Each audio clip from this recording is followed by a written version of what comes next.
Good morning. Am I here? Am I here? Let me double check. Good morning, good afternoon, good evening. Whatever time of day it is, wherever you are, welcome. I hope I'm live. Somebody tell me, am I live? Do you see me? Do you see me? Let me see. I can see you. Wait, where's Griff? Oh, you're over here. I am so sorry, Griff. Hey, everybody. This is one of the super fun things of being, your own little company, your own little whole like tech ecosystem here is that Restream just upgraded some stuff, which is super lovely, super happy. But they put my little guest over here in the upper right-hand corner instead of big and over here in the left-hand corner. So I've been sitting here thinking that my guest wasn't here and that he didn't want to come to the party and that we're not even friends yet, but we're never going to become friends because he didn't even bother to come to the show. But in fact, my guest is here. Thanks, Griff. I'm going to keep you back there for a second and I'll bring you on in a minute. Yay. So everybody's here. Wonderful.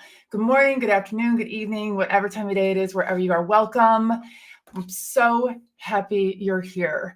I have been super in my feels recently about the impact of, just our industry on, in particular, major gift fundraisers. So I kind of get like two categories of content on any given day.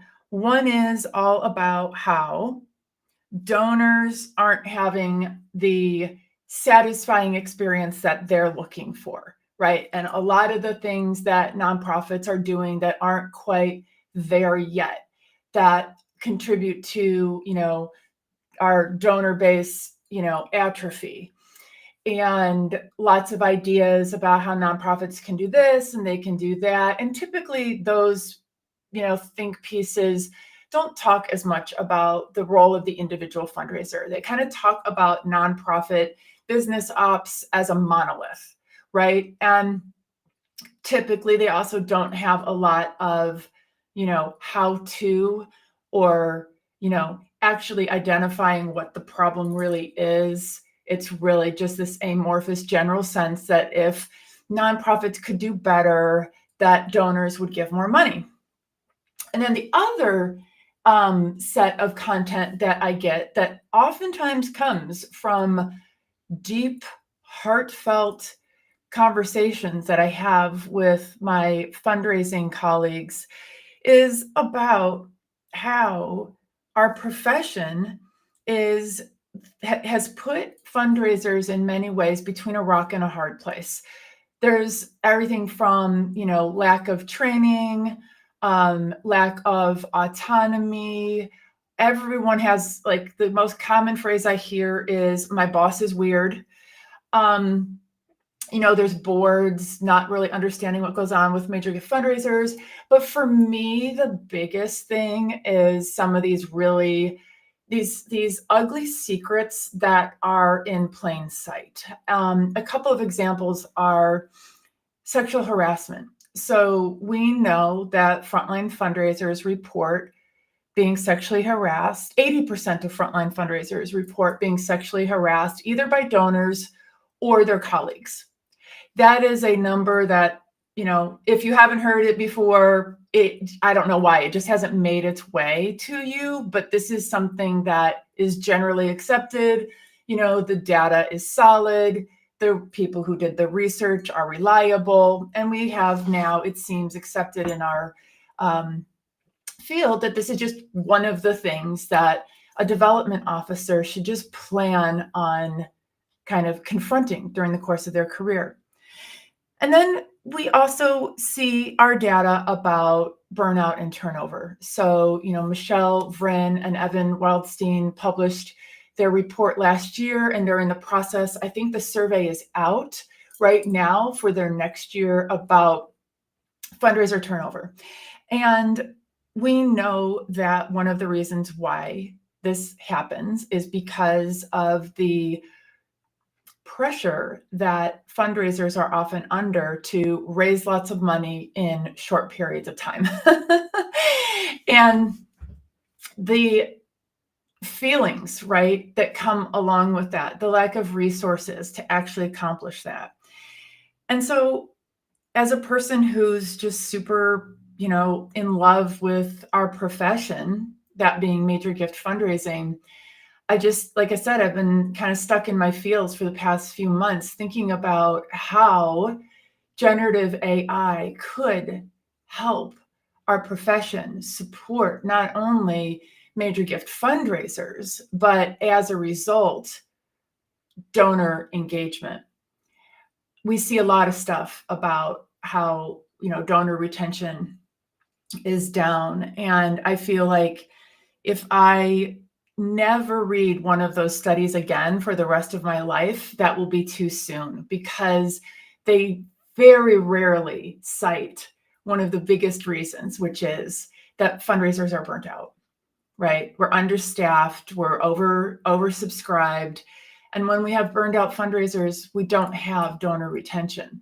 So I don't know why we talk about donor retention sometimes. Sorry for the attitude, everybody, early this morning, but I'm not sure why we have conversations about donor retention, certainly major gift donor retention, that aren't, lockstep with conversations about fundraiser burnout. So that is all to say, I am super excited today to introduce those of you who don't know Griff, introduce you to Griff. He and I know each other from our work on the Advisory Council of Fundraising AI. And today is our first time chopping it up together in real time. I've bombarded Griff with my voice notes. If you know, you know. I'm going to start by sharing just a couple little slides about what we have going on at the AI Empowered Fundraiser Group. And then I will bring Griff on, and we're looking forward to hearing from you, your thoughts. Talk to us about where you're tuning in from, how things are in your neighborhood.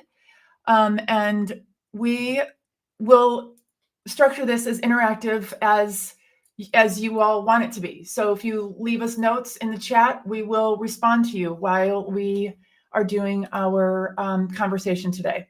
So just another little sidebar, and then I will dive in.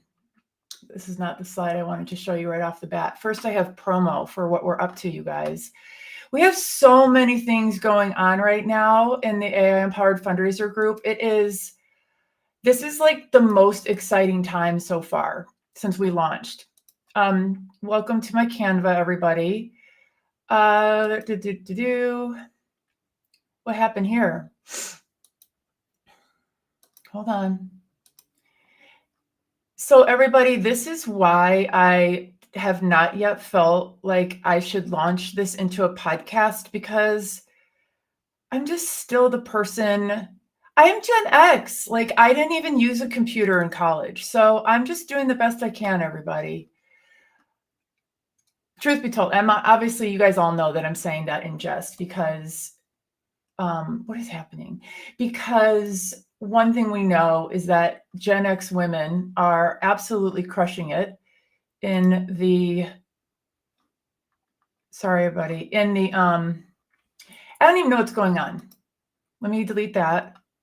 Okay. Now we got these really cool new things inside Restream where we can add media all these different ways, but I didn't know that until I logged in a couple minutes before we started today. This is why I haven't felt comfortable turning into a podcast yet, but just like learning all the time. Okay, hold on, everybody.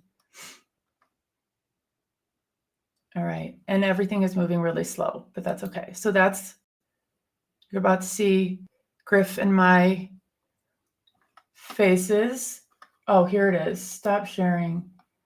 Set as default. Okay, yeah, pressed a bunch of buttons. Okay, so let's see here. No, it's not showing, huh? Let's see. New scene. Where is it? Bear with. New scene. Add scene. Screen share. Sorry, everybody. There we go. Share. Let's see here. Is it going to do it? No.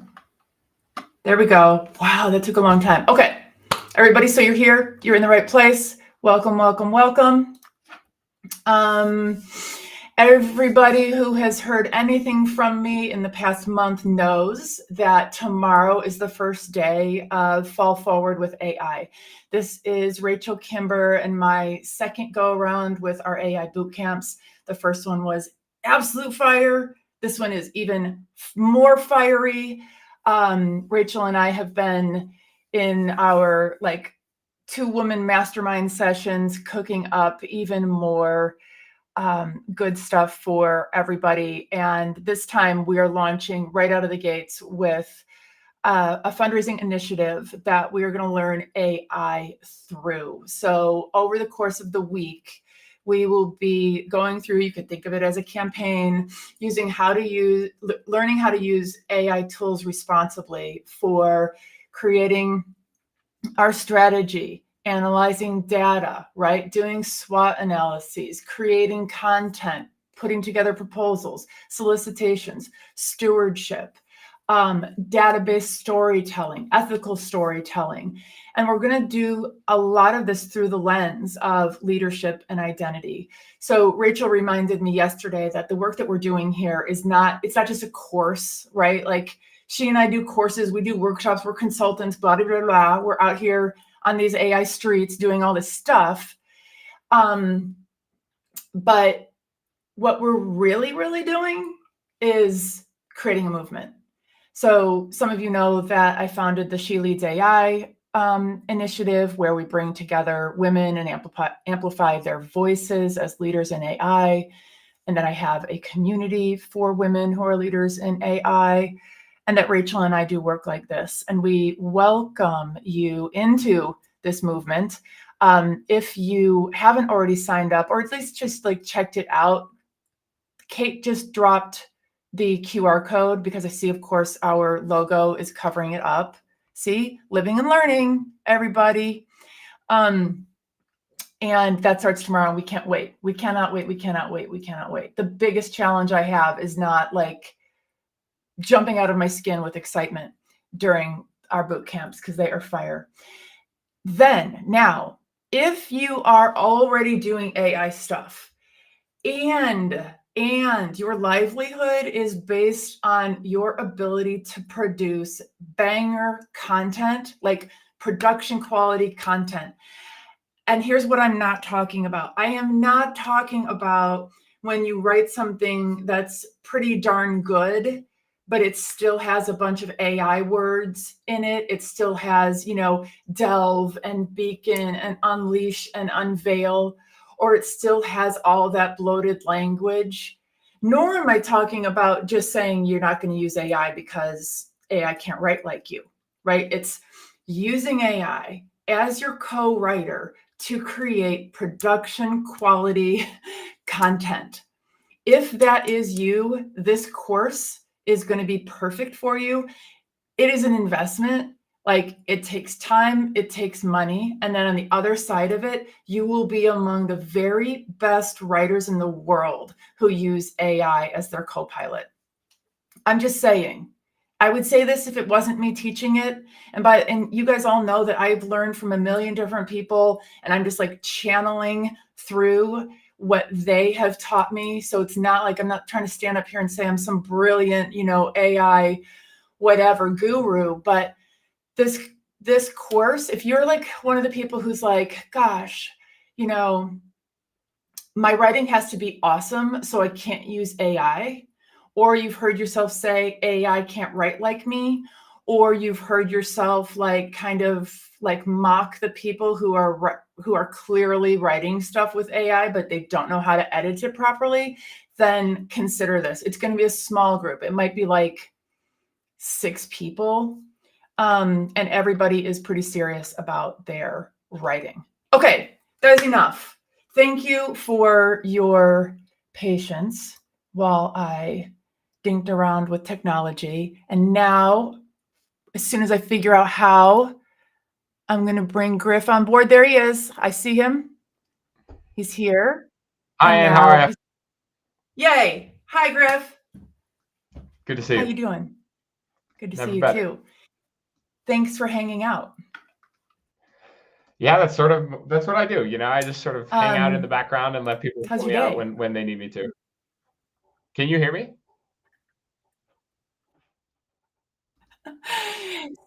So tell me, okay, so you guys is a number of things that are very interesting that I must poke around a little bit. So here's what I know about Griff. Obviously, we're on this advisory board together, and that's how I met him.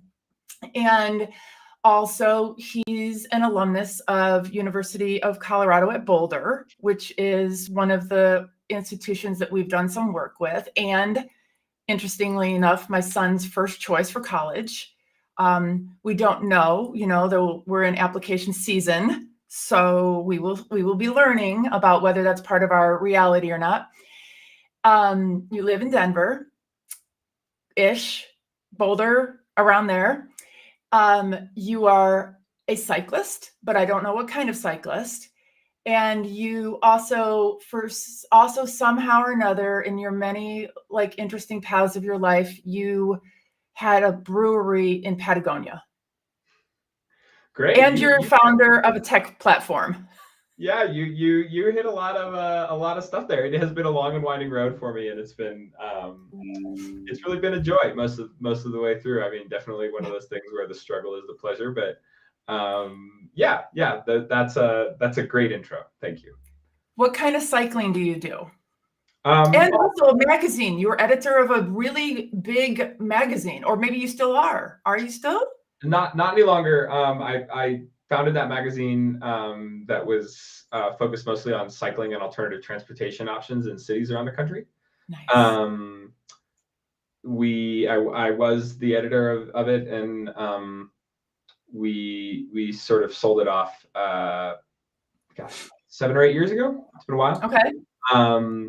I ride bikes because I enjoy riding bikes. I ride my bike. I have a car that I have access to, but I don't really drive. And so I mostly ride around town, but I also, I go mountain bike. I live in Colorado. I can do all the normal things here, which are really quite lovely. Yeah. Great. So tell me a little bit about the alternative transportation component. Is that personal? Is it community-wide? Are you an advocate for that? So there's an organization called People for Bikes that that is probably like the preeminent advocacy org in the cycling community. And my father actually founded it, when I was a kid. And when I was growing up, I did the incredibly lame and weird thing where for spring break, every year my dad would take me to Capitol Hill, and I was a kid, and I would lobby Congress to build me a safe route to school. It was like this incredibly impactful thing to take like a 7-year-old and be like, I want to ride my bike, please build me. Yeah. Oh my God. And so that was super weird.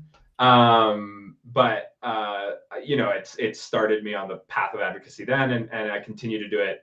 It's no longer like my primary focus or anything like that, but I do continue to be a cycling advocate everywhere I go.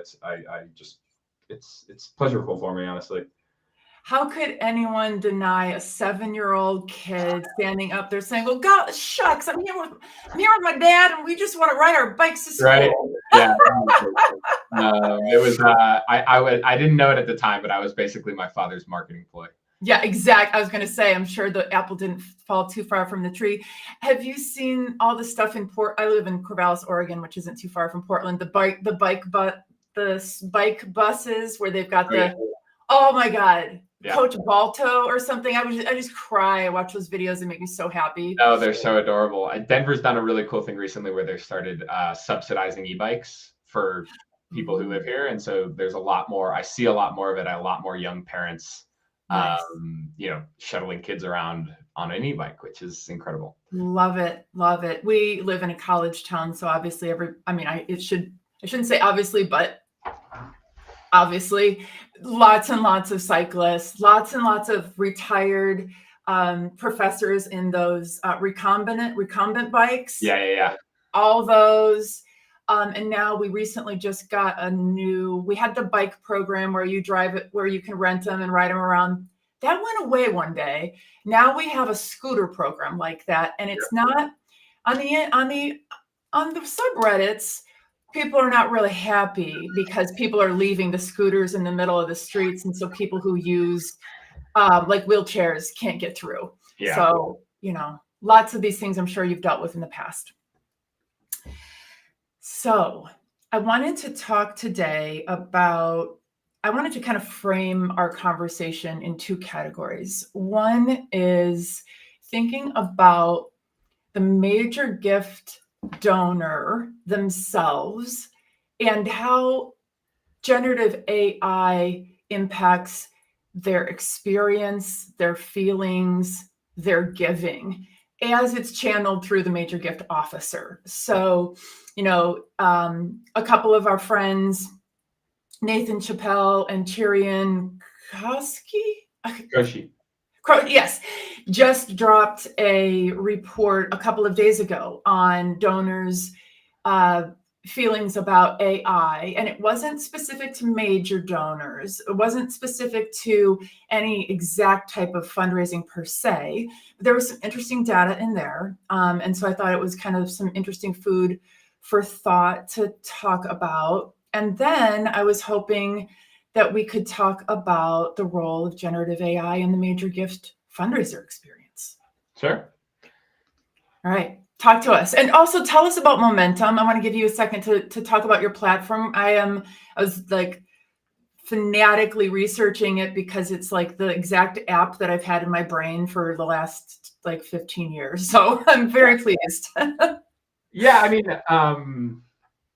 where to begin? My basic take is that AI, as the technology is today, is sort of fundamentally limited, and it will only really be valuable. It's a little like water, really, where water, like it's only as valuable as the vessel you put it in, right? Water is valuable for irrigation if we can put it into canals. Water is valuable for drinking if we can put it into glasses. Water spilled all over the floor is not valuable. And AI is sort of like that. You need to put AI into the right container. What people don't realize is that like ChatGPT, GPT has been around for close to 10 years, but it wasn't until they figured out to put it in the chatbot, the container of the chatbot, that it sort of broke through. And so I think, obviously there's been a lot of hullabaloo about it and it's been sort of built a bunch about it. And I think actually the thing to say is like, the most valuable thing you can use AI for is what you need it to be the most valuable for. Like put it in the right container. We're really focused. I mean, Momentum, what we're really focused on is building basically containers, containers, however you want to talk about it, for AI tools so that it's the most valuable for fundraisers, right? Helping you know who you need to talk to, being able to write the message, but going way beyond that, right? Like being able to go and find a link on the Times or on the internet and just like ask it, hey, who's the donor who I need to send this to, right? Yeah. Have it tell you, oh, Anne, she lives in Corvallis, right? This is a thing about Oregon State. You should follow up with her, right? That level of stewardship that I think we all aspire to. Like everybody wants to be able to do this, but like, there's all the old psychology about like the human brain can only have about 100 or so real relationships. I think it's really telling that, people say the human mind can really only have about 100 authentic relationships at a given time. And most major gift portfolios are larger than 100 people. It's structurally impossible, right, for an MGO or a gift officer anywhere or even just, an executive director who's also managing major donors to maintain all of these relationships. And so I think that's sort of the idea is that, look, like we can use some tools to help you do this a little bit better. And do all of that at one place. I love this. Wow, this is cool. Dubar. Yeah. Yeah, it's I spelled it wrong. It's Dunbars, but that piece of it's like you wonder why you can't quite keep track of the whole family tree of all 500 persons in your portfolio. And then I come across this data point and I'm like, oh, this is why, because I only have one human brain. I don't have two, I don't have three. Right. And so then you start thinking about like the juiciness of having some like augmentation to what we're able to keep in our brains, so that then we do our very best work with the vessel, right? That if we, the gift officer, are the vessel, how are we putting AI into what we do? I agree. I love the analogy of water, and I've never heard it before. Oh, I don't think it's. I don't know. I just made it up. I don't know if that gets circulated around. I doubt it's like widely talked about in that way. That's really smart. So, what about? Did you have okay? So in Nathan and Churian's article or study, it talks about, around a third of donors said that they wouldn't contribute if AI was involved. That may be a little slightly bit too overstated. Let's see. Yeah, no, I think that's what it said. That was about a third wouldn't. But what it involve? What do you suppose AI being involved means to a donor? Do they know that we've been using predictive analytics for decades and that AI has been involved for a really long time? Or are they talking about autonomous fundraisers, do you suppose? I am sure they're not talking about autonomous fundraisers. The way that I interpreted that headline, one thing to say is just like,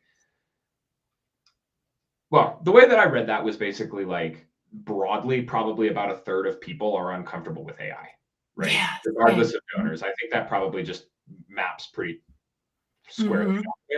I think that's correct, right? Like a thing that we now do, like we published, I can put this in the chat, but we have published a report, my co-founder and I separately, I don't even know how to put this in the chat here. I'm just going to paste it in here. There's a chat on the left hand, on the other side of your screen. There's don't.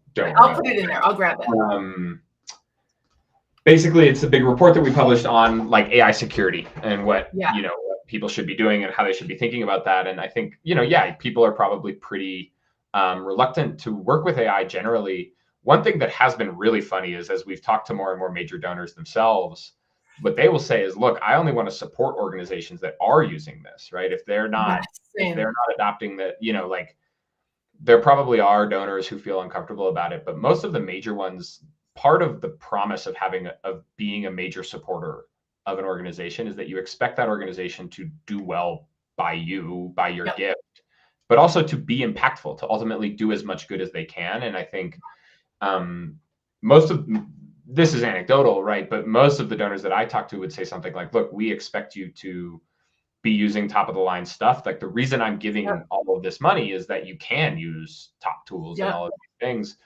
And you should plan to be adopting those, on a regular basis. And if you're not, people sometimes phrase it as this, like, if you're not using AI, you're getting left behind, like play it or get left in the dust. And I'm just kind of like, look, man, like if it's valuable to you, you should use it. If it's not, you shouldn't. Yeah. What your donors think of it, like ask your donors, hey, is it okay if I use a CRM? Probably, honestly, if we ask that question, a third of donors wouldn't know what it is. A third would say they wouldn't know it, and a third would say they don't care. A third would say they don't want you to do that sort of thing, right? And I don't actually think that it's technology specific. I think that like people have preconceptions that they bring into every relationship, and that includes the fundraiser donor relationship. And I think that AI is probably like the alpha and the omega, to say nothing of not being an exception. Yes, exactly. You think about if donors knew that you were going back to enter a contact report that would live forever in a database, that people who they have never heard of or seen, we're not only going to read, but we're going to regurgitate in a million different formats for time immemorial. I would imagine that would have a bit of a chilling effect on a conversation for some donors, not for all, because some donors would be like, ooh, that's awesome. Now I expect that you not ask me the same question every time.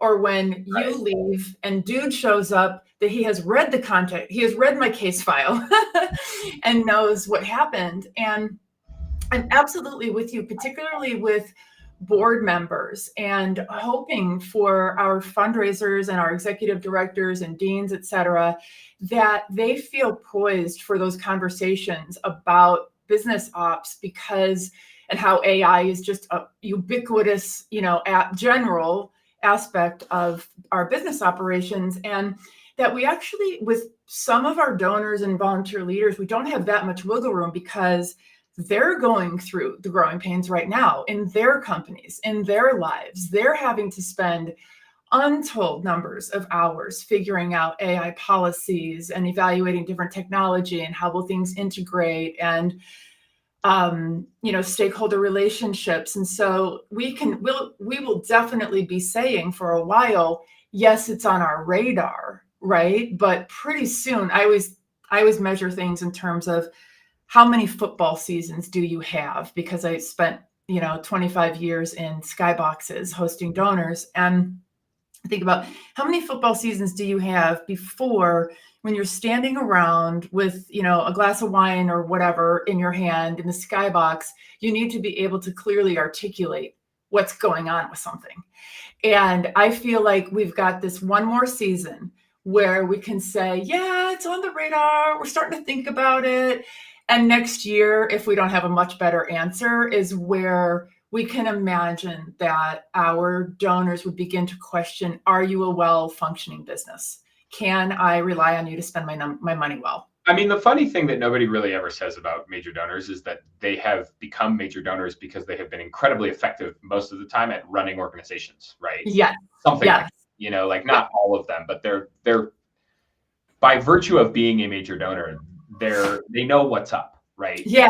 They should know that there's a CRM somewhere and that they're getting stored. Like, I know that when I get on the phone with anyone, right, that they are tracking me, and that that they're not tracking in like some surreptitious way, but just tracking in the sense that like they have a system somewhere that says like, here's my name, here's my email, here's what I'm all about, right? Like maybe it tracks their emails that they send to me, all of those sorts of things. It doesn't bother me at all, right? Like that's just how the world works today. I don't. Anybody who's at the level of being able to give 5, 6, 7, 8, 9-figure gifts knows that is how things should operate. Yes. Yeah. Yes.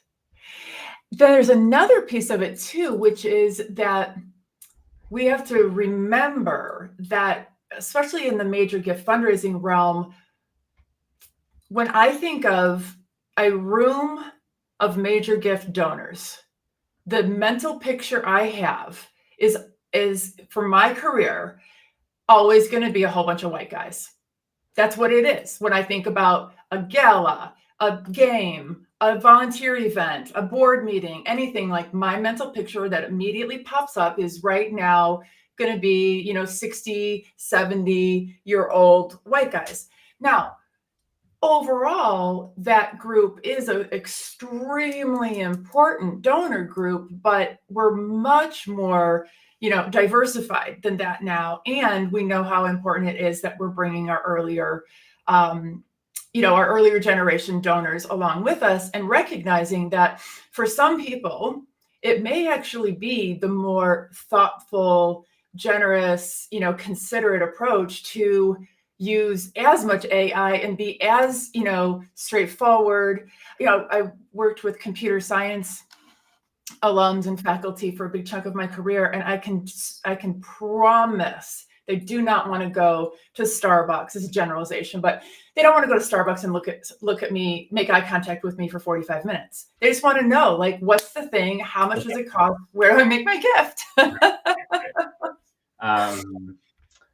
Yeah, I mean, definitely the demographic data is super, super interesting. I mean, we used to do this when I was a researcher. We ran some studies on like fundraisers and what they look like in their profiles and donors and stuff like that. And you're dead on that the sort of the median donor who has, let me see if I can get this right off the top of my head. The median donor who has given over $100,000 philanthropically in the United States is something like a 67-year-old white male with a net worth of like $5 million or something like that, right?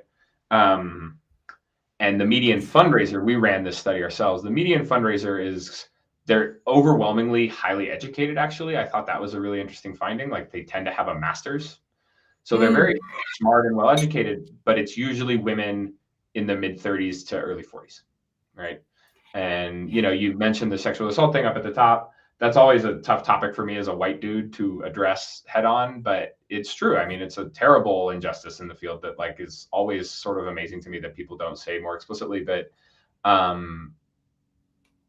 yeah, like I have a slide that sometimes when I show like a deck, it sort of shows like the median donor, and it's like an old white dude, and then the median fundraiser is like a younger, browner female, and it's like the power dynamics. Most major gift fundraisers actually grew up below the median income in the United States, like they were in the bottom half of the income distribution.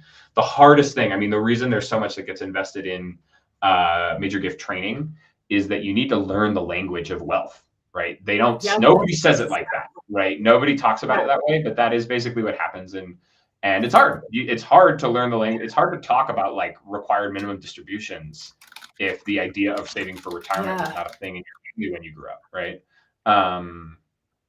And so, yeah, you know, I mean, I think the basic paradigm that I just think is true fundamentally is that there's a power dynamic at play, and it's important to track those sorts of things carefully and openly. So this topic is like is a big and really juicy and nuanced one for me, but I'll add just two thoughts to the learning the language of wealth, and really, you know, how fundraisers show up not only comfortable in their own skin, right, but poised to be like a trusted advisor to donors. And I learned early on in my career, and certainly just growing up being, you know, socialized as a woman in America, that it's important to know where you stand on this like hierarchy, and that a big piece of that, particularly for women, can be this, you know, wealth or success signaling, which a very concrete example of that is what kind of purse do you carry, right? And, you know, at the time when I became a major gift officer, I no wealth to speak. Like I made $35,000 a year. I had student loan debt. Like I was taking care of my parents. Like there was no wealth. I had probably never even made like a real written a check, you know, for other than maybe like friends runs and stuff like that. But what I did know was that it was very comfortable to build relationships with women who felt like I was at their level, which is an absolutely impossible game to play.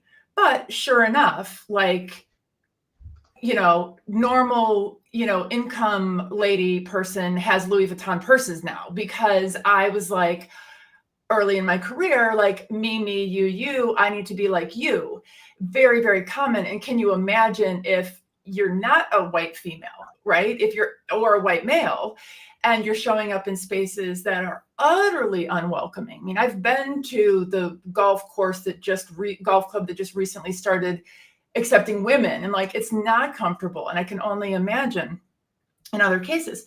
So here we go. We're trying to learn about wealth. We're trying to present ourselves as peer-like, right? Somewhere I'm sort of like you kind of vibes, in order to have these easy conversations. And we know that because of this, gift officers of color end up having 1 or 2 additional visits with each donor before they can ask for money, which you and I both know in our annual metrics-driven environment means that they will, quote unquote, fall behind their white counterparts, because it's taking them 1 or 2 extra visits, which can be 6 months to a year.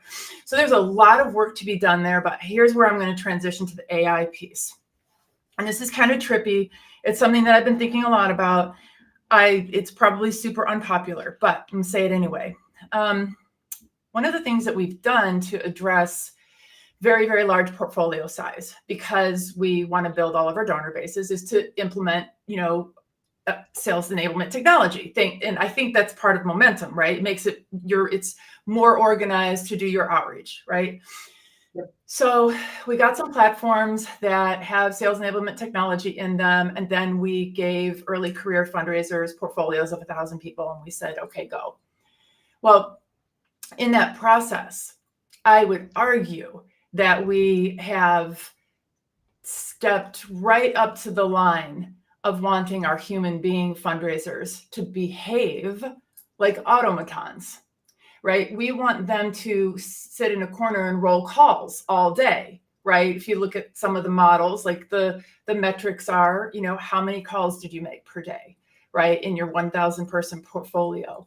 There isn't an in-person meeting ever. There isn't there's no closeness to the cause that some of us have found to be motivating in our careers. And so to me, that's pretty close to, if you flip it around, so now you've got a human with a lot of AI. What if you have mostly AI with a little bit of human? So you take the fundraiser and they're like super empowered with AI, tipping over to the point of like what Adam Martell's group is doing with the autonomous fundraisers. Thoughts? Tons. The one thing that is crystal clear, that has always been super clear in all of the research, is that people give to people.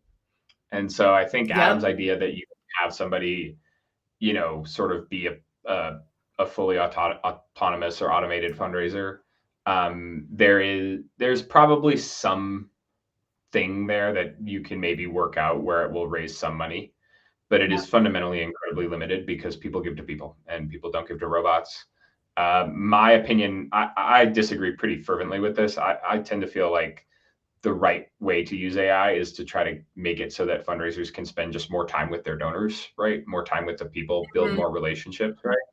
And it's not like substitute or replace donors at all.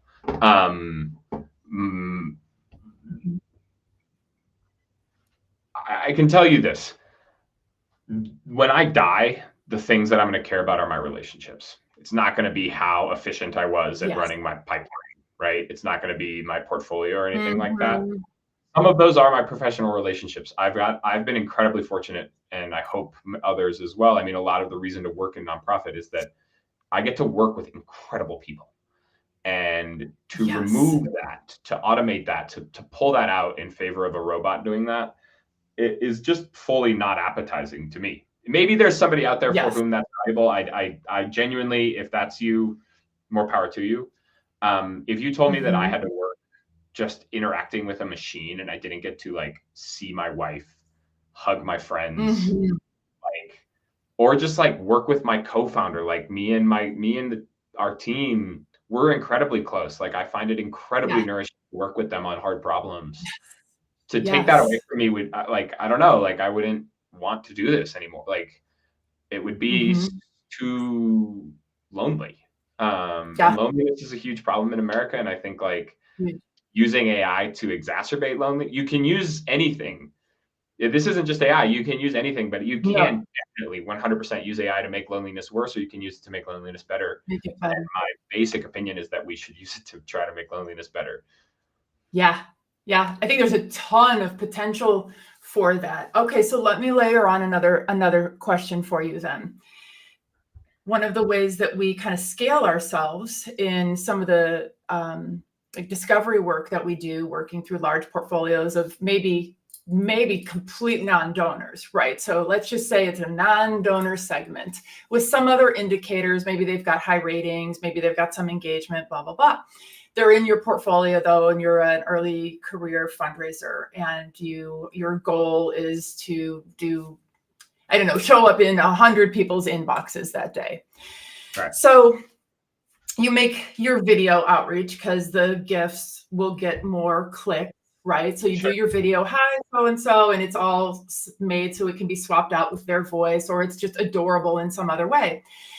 And what's interesting about that I've seen in the rollouts that I've done with some of the major gift work with some of the more automated systems is that some development officers' videos get watched and some don't.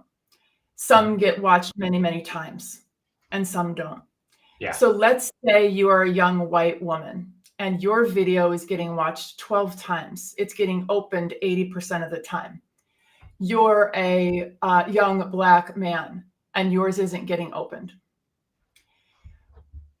Should we have an avatar going out instead of human beings, likenesses, selves in those videos? This is a totally, let's just pretend it's totally hypothetical. Is there a place for allowing development officers to really have digital twins so that we can control our safety, protect our safety? Protect our safety is an interesting way to spin that at the end there. I mean, um, my take is nobody should be made to publish themselves in ways that they aren't comfortable with. Awesome. Unless they choose to, right? I mean, I don't know, Yeah. like, there's not a whole lot more to say to that. Same. I think as far as safety goes, that would be the obvious answer. I mean, I think the question you were getting at before, which you located, really around sort of the race and issues of identity, I mean, like a thoughtful run here would be, hey, let's see if we can A/B test, what the image, sort of like the placeholder thumbnail, that's the word I'm looking for, the thumbnail on the video is, to see what drives the most engagement, right? Like YouTube, like if you've noticed over the last few years, like YouTube thumbnails have gotten incredibly high production, right? Incredibly high production, right? You don't need a person's face in there, right? Or maybe you can put like somebody who, like the president of the university, like a person who we know is okay and is comfortable with their face being sort of marketed. I don't know. I mean, to me, it's sort of just like respect people's boundaries. That's sort of the most basic thing to say. Yeah. You have to respect people's boundaries. And you also, I think this is really where the role of psychological safety comes in, regardless of whether you're the donor, the leader, the fundraiser, the manager, or whatever, that you are the kind of leader to whom a young development officer can come and say, I don't want to have my videos going out to strangers anymore, right? And that is totally copacetic. And that if that means that I'm not going to meet the metrics that you've stated, we got to rework this, right? Like if I were working with somebody right now, like a middle manager, like an AVP, who had 5 or 6 development units reporting to them, and they were using video outreach, I would say, have you had the conversation with your team about whether they even want their videos going out there in the world? And have you made it safe for them to say no thank you? I don't think very many people are saying you don't have to do this. That would be my guess. I don't know. Yeah. It's common sense, but there's old stuff here on the power of defaults, right? Where is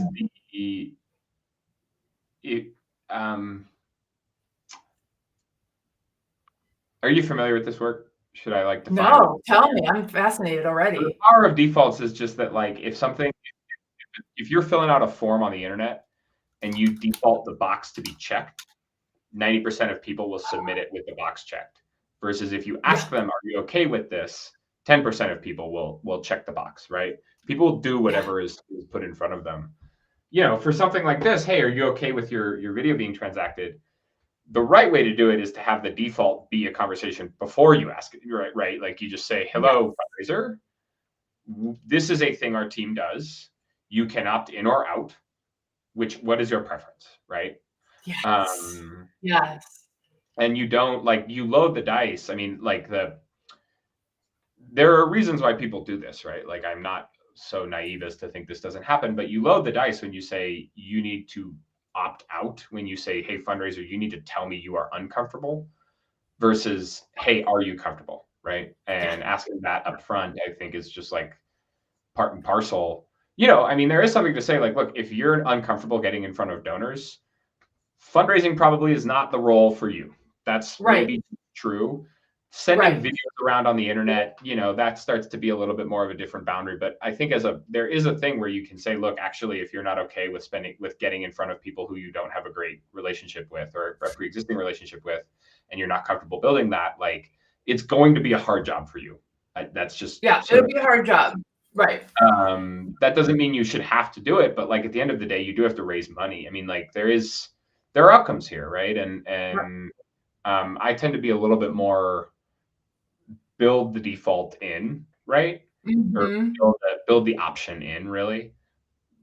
But yeah, everybody needs to understand that like there is a job to be done here. Yep. And if you can toe that line, I don't even think it's that much of a line to toe. It's literally like, look, we need you to raise this much money. Here is a tool we have that can help you. Are you comfortable doing this? Yes or Mm-hmm. no? Great. If no, then you still need to raise this much money. This is still your job. Figure it out, Mm-hmm. right? And Yeah. I don't find that to be a particularly challenging conversation to have. Mm-hmm. Mm-hmm. I've one of the most successful examples of this power of default is I worked with a dean who his rule was that if the assumption was you were taking the entirety of your FMLA when your family has a newborn, period. Mm-hmm. If you don't want to do that, that's when you come and you ask for permission, Right. rather than making, because of the disparity between, full professors who are women and full professors are men, and those are in the lab, blah, blah, blah.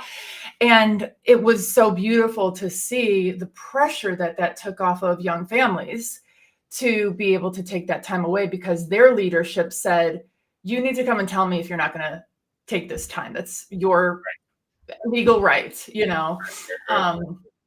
But yeah, I mean, to your point, like there's a power imbalance, and then there's also, at the end of the day, not only do you have to do your job of raising money, but also there are elements of what's it like to be a team player, what's it like to support the mission and the vision and our core values, and how does that play out in in everything we do.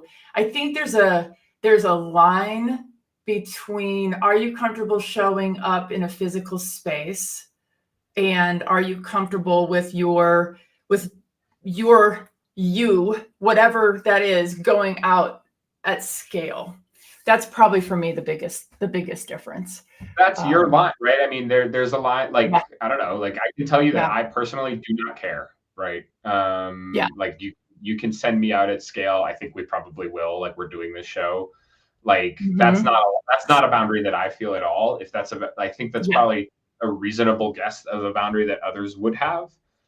I don't know. Hmm. Like Yeah. again, it goes back to what the default is, right? Like Yep. if you just say to somebody, look, you need to raise this much money by the end of the year, here's a bunch of tooling, right? Like here's your menu of Yeah. options, have at Yeah. it, right? This is, I mean, that's Right. of course a little bit naive because nobody actually, like, that's not actually how anybody operates, but like you could, Right. in a perfect world, You you would could. hire all excellent gift officers and let them cook. Yeah. Yeah. Yeah. That's not And gonna happen. right. But I mean, coaching is real. And I think, I don't know, Yeah. It's different interesting people have because on this particular topic, I have a lot of my friends, and I put myself in this category. There are online platforms where we just don't go because it's not a healthy, supportive, encouraging, safe space for women. And to take that a step further, I have friends who are, well-known leaders in our field who make great efforts, who like communities, and you can't find them on the internet because they're Black women and they historically have had a hard time with having themselves out there in the world. I didn't mean to like you know, go down this path quite so much, but it just this idea of, are there ways that we can use generative AI to enhance our gift officers' career experience? Maybe that's it, so that they're able to maybe reduce their burnout, spend more time in their zone of genius, get the dopamine and oxytocin that comes along with building relationships with donors and doing solicitations in person. And I mean, I've given eulogies for donors before, like they've been at both of my weddings. It's And when I left being an in-house fundraiser, there were two things that like were the biggest psychological load lift. One was just not being in a highly matrix organization like higher ed, right? Like all of a sudden my life is actually pretty simple. There's 3 of us in our company, right?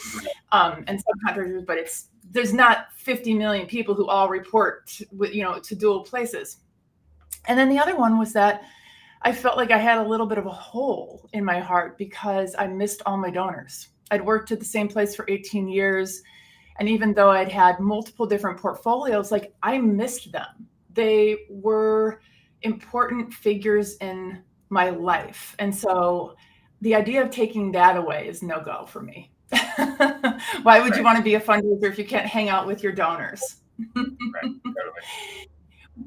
No, Now, I mean, I think that's. Oh, sorry. Please. No, go ahead. Go ahead. I was going to ask you a question. Go ahead. I just think like the relationships are the thing, right? Just to go back to that thought, you're saying like I eulogize them. They come to my wedding, like the thing that is authentic relationships, real relationships. And like AI can help you send some emails. And AI can help you log contact reports. AI can help you do all the crap around fundraising, but it's not going to be in the meeting, and it's not going to build the real thing. And look, I run an AI company. Like I am a huge advocate for the tool and the technology, and I like do believe that there's too much admin work that goes into fundraising, and that there should be less, and that it can be automated, and that it actually doesn't take days and days. Yeah, love it. But the one thing that I am not ever going to have us build anything around is like, hey, we're going to have an AI actually replace you in the meeting with the donor, right? That's ridiculous. I have ethical problems with that, and also way more importantly, it just would never work. Like the relationships are real. Exactly. Agree. So that's what's really interesting is it's kind of like you could philosophize about it all you want about the ethics, but at the end of the day, it's just not going to work. If the desired outcome is raising money, if the desired outcome is doing something novel or interesting or distracting or driving toward other metrics, sure. If your metric is actual dollars in the door over, consistent dollars in the door over some X period of time, you're not going to get mega gifts from an avatar. That said, not to be mean, but there are some development officers who equally are not going to get a mega gift because hanging around with them isn't quite as fun either. But most of us are just charming and delightful. Griff, thank you. Thank you. This is fun. I know that we'll be talking about it as an industry for years to come. And I really appreciate, let me see one more note. Really appreciate you coming on. Working on metrics now, would like to explore integrating. Yeah, be happy to talk about that, Lee, and I'm sure Griff would too. Thank you for coming on the show, Griff. Oh, everybody, we have a show page now. You can get the recording, the transcripts, like hot takes. Kate will drop it, I think, maybe, because I don't even know this is how you know things are going well in a company that I didn't even know that a show page was launched. I don't even know the email, the website address, but Griff, thanks for coming. And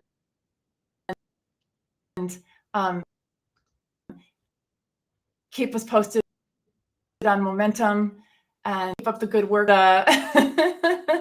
Do you have yet who you can trot out to somebody to get them to change biking laws? My wife is due with our first in 27 days. So. Oh my God! Congratulations. Thank you. A little cyclist. Thanks so much for having me, Anne. It's really been a pleasure. Thank you, and I hope to do it again. Absolutely. All right, take care, everybody.